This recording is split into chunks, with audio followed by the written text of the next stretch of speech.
Donc les chevaux, ils cherchent ce contact et puis c'est ça qui est très très beau avec eux. Alors David Proty, l'entreprise Tourisme équestre à Courtedoux qui s'est créée en 2006 à la suite d'un autre prestataire qui était M. Hesch qui a fait lui aussi Eurotrek pendant 10 ans. On a repris cette entreprise en 2006 avec ma première épouse et puis on a développé ce concept touristique avec tout ce qu'on pouvait faire autour des chevaux, que ce soit les chars, surtout les roulottes. Actuellement, il y a Pamela, ma deuxième épouse qui travaille avec moi, et puis il y a notre petit-fils Mathis aussi qui participe un petit peu à la ferme, à la vie active de la ferme. Puis en 2018, on a créé aussi un gîte pour pouvoir accueillir des clients, des touristes, où on offre la nuitée et le petit déjeuner. Et puis ensuite, si c'est des clients Eurotrek, le lendemain ils partent en roulotte, ou bien si c'est d'autres gens qui veulent rester plus longtemps, ils peuvent venir avec leurs chevaux ou simplement faire du VTT ici dans notre région.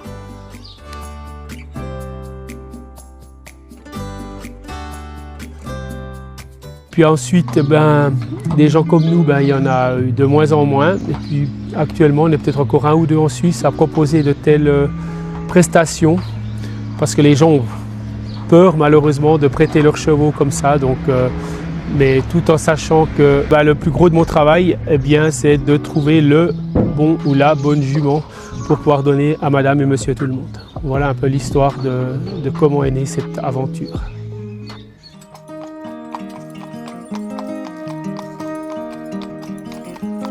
Alors la journée type d'une journée en calèche, c'est d'abord les gens qui ont un rendez-vous chez nous entre 9h30 et 10h.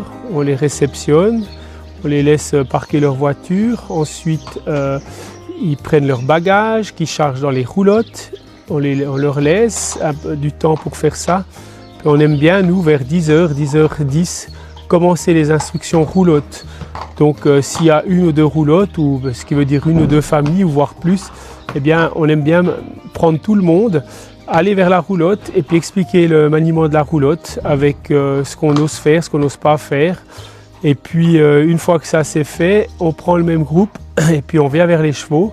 Et puis là on explique comment les chevaux se comportent, comment les chevaux, on met le poitrail, comment on s'occupe des chevaux.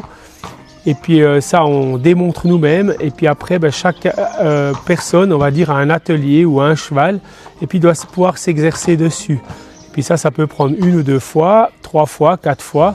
Et puis une fois qu'ils savent mettre le poitrail, une fois qu'ils savent mettre la bride et puis les guides, on attelle le cheval devant eux. Enfin, petite manipulation devant le cheval devant eux. Puis après, on attelle le cheval. Et puis les gens, après, on les accompagne un petit bout, on leur montre 2-3 exercices, comment tourner, comment arrêter le cheval, ce qu'il doit faire attention ou pas, c'est surtout le freinage. Et puis une fois que ça c'est fait, on laisse partir les gens sur des parcours de 15 à 20 km par jour, ce qui représente à peu près entre 2 et 4 et 3 heures de roulotte non-stop, avec une belle pause à midi quand le temps le permet.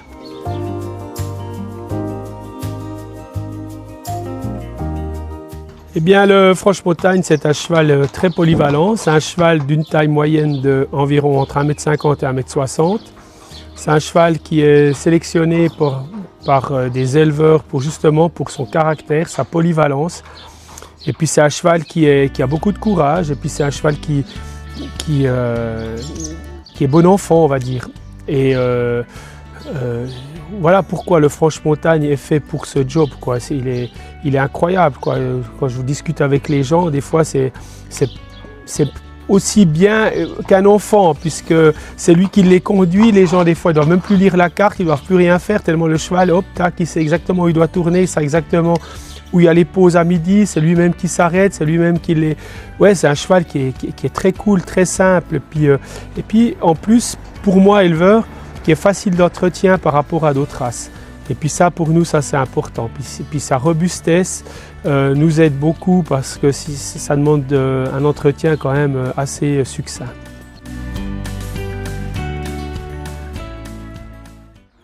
Alors cette activité, elle s'adresse à madame et monsieur tout le monde, des gens qui aiment la nature, des gens qui aiment, qui veulent se sortir du stress du quotidien, des gens qui veulent se retrouver.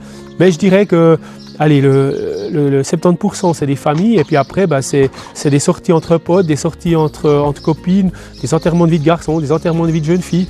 Voilà, c'est vraiment ouvert à tous. Mais après, il faut aimer la nature, il faut aimer aller à un rythme à 4 ou 5 km/h. Après, comme aujourd'hui on a de la chance, on a le soleil, mais après voilà, quand on a réservé, il peut pleuvoir, il peut faire du mauvais temps.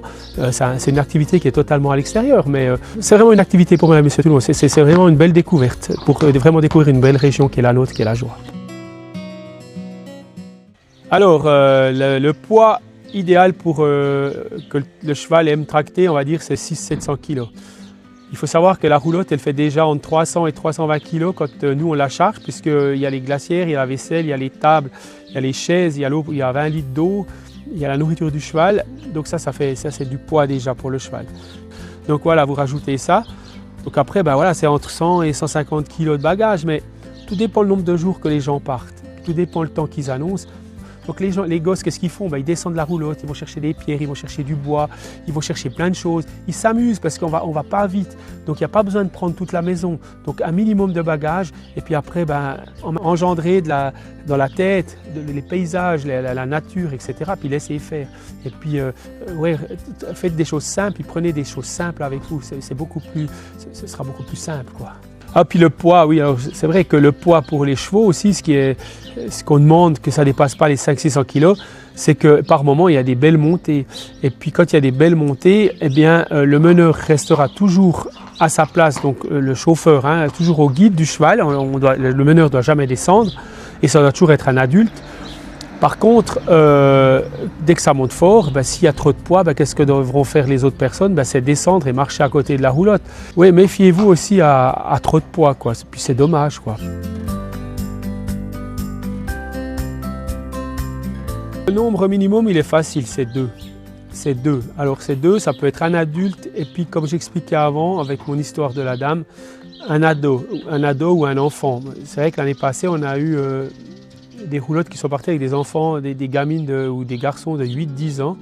Mais comme j'avais expliqué dans mes emails ou dans mes échanges avec Eurotrek, c'est bien avertir que l'adulte qui allait partir avec un enfant, c'est que l'enfant doit s'attendre à chaque fois qu'il attelle, à chaque fois qu'il dételle et à différents problèmes, c'est l'enfant qui devrait être à la tête du cheval. Si ça c'est ok entre eux, moi, il n'y a pas de problème à un enfant de 10-12 ans avec un adulte, il n'y a pas de problème, mais l'idéal, ce serait quand même toujours 2 adultes. Voilà, il faut que ce soit clair entre eux. Mais après, pour les adultes, là, on bloque à 4 adultes par roulotte. La meilleure saison, c'est maintenant, le printemps, parce que vous avez une nature qui bouge, qui change. Après, le mois de juillet, tout dépend le mois de juillet qu'on a. Après, le mois de juillet, si c'est fin juillet, début août, par moment, on a ces grosses températures à plus de 30 degrés. Et puis malheureusement là, pour les chevaux, puis pour nous aussi, c'est pas facile. Mais je remarque quand même que quand on est dans une roulotte, ou quand parce que je fais aussi des chars à fondu en plein mois de juillet, quand il fait 30-35 degrés, quand vous roulez toujours avec le cheval et la roulotte, il y a toujours de l'air. Alors, les hébergements en général sont réservés par le tour opérateur, donc qui est vous, Eurotrek. Les gens, ils arrivent chez nous, ils reçoivent une carte avec chaque jour un parcours. Et puis sur ce parcours, eh bien, ils savent que ils partent par exemple de Bormont, ils vont à Miécourt, donc ils savent qu'ils ont 15-16 km à faire, ils s'arrêteront, pique-niquer. Puis au pique-nique, on demande toujours aux gens qu'ils appellent le prestataire pour dire écoutez, on est là, il nous reste à peu près 1 ou 2 heures à faire avant d'arriver chez nous. Donc comme ça, les gens savent et puis ils les attendent, les prestataires. Parce qu'il y a des fois, les prestataires, il est 5-6 heures, puis ils se disent où on est, etc., où sont tes clients, qu'est-ce qui se passe. Donc là, quand les gens ont appelé à midi, ils savent exactement. Puis une fois que ça s'est fait, le prestataire les accueille, les aide souvent à dételer le cheval, à montrer où ils doivent l'attacher pour le laver.